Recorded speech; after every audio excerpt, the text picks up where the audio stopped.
یہ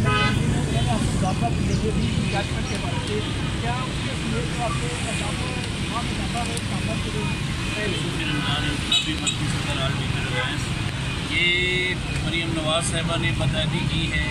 انہوں نے کہا میرے والد صاحب آ رہے ہیں میاں محمد نواز شریف صاحب، اور جب وہ انشاءاللہ میں وعدہ کرتی ہوں کہ لیو انکیشمنٹ کا جو ترمیم ہے ہم واپس لے کے آتے ہیں. دوسری بات یہ ہے کہ اس دیش کے حاکم بنتے ہیں، نہ ڈرتے ہیں، نہ نادم ہیں، نہ لوگوں کے یہ خادم ہیں. یہ کیا بات ہے کہ 13,000 سکول جو ہے وہ پیپ کی نظر، این جی او کی نظر کیا جا رہا ہے. یہ کسی کے باپ کے سکول ہیں؟ یہ کس طرح ہو سکتا ہے؟ ہماری بچیاں کل ڈیو بسوں پہ نوکریاں کریں گی. ایک کیریئر ہوتا ہے، ڈاکٹر ہے، وکیل ہے، ٹیچر ہے. آپ ٹیچر کو کیا سمجھتے ہیں؟ 10-15 ہزار سے 5,000 والا ٹیچر رکھ کے ہم کام لے سکتے ہیں. میں کہتا ہوں کہ یہ جو زمینیں لوگوں نے دی تھیں اس لیے نہیں دی تھیں کہ یہ جو ہے یہاں اس کو کل این جی او کو دے دیں گے. پورے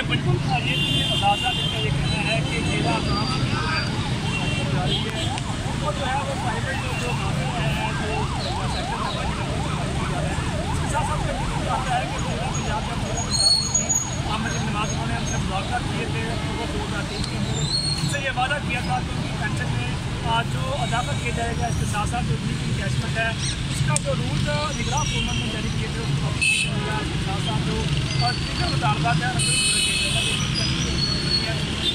نہ صرف اپنے مطالبات سے فیصلہ کیا ہے ہمارے ساتھ جو ہے وہ جلدی کرنی چاہیے تاکہ جب تک ان کے مطالبات پورے نہیں ہوتے تو کرتے رہیں گے سرکاری اجلاس کر کے لیو انکیشمنٹ کے ضرور ہے کیا جائے گا. جی